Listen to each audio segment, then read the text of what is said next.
compatible à 84%, Frédéric et Émilie se sont dit oui devant les caméras de M6, dans l'émission Mariés au premier regard. Hélas, le couple a finalement décidé de divorcer et a pris des chemins séparés. Dans un entretien accordé à Télévision Mag, le mandataire immobilier de 40 ans a confié « Dans cette expérience, je savais que je pouvais rencontrer une femme sincère, mais je pouvais tout aussi bien être confronté à une femme qui cherche juste à faire le buzz pour rebondir par la suite.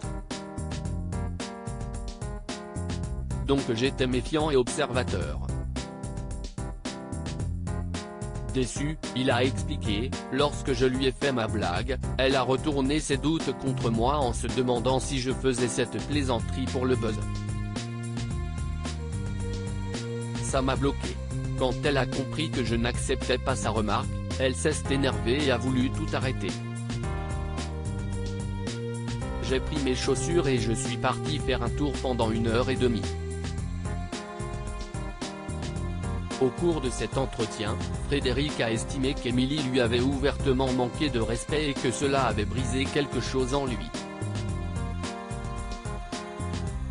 Il y avait eu des mots en off. Avoir un fort caractère ne justifie pas les écarts de langage, a-t-il estimé.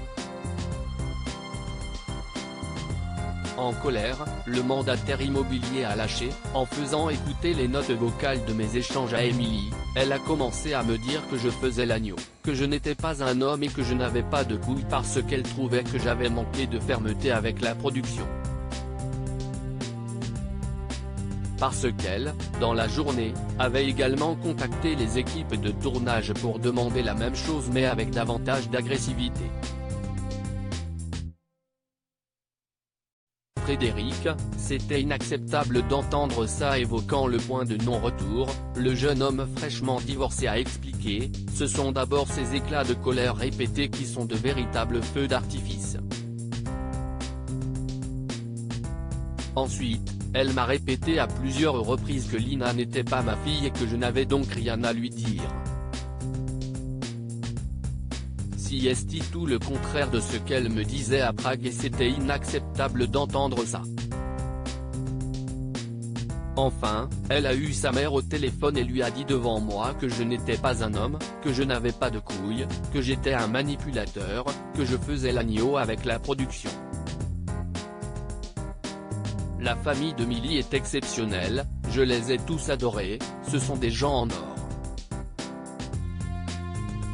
C'était inadmissible de l'entendre parler ainsi de moi à sa mère. Pour conclure, il a ajouté, elle m'a dit devant les caméras que j'étais un gros con et que je devrais avoir honte. J'étais écœuré. Émilie m'a fait perdre mon sourire et ma joie de vivre.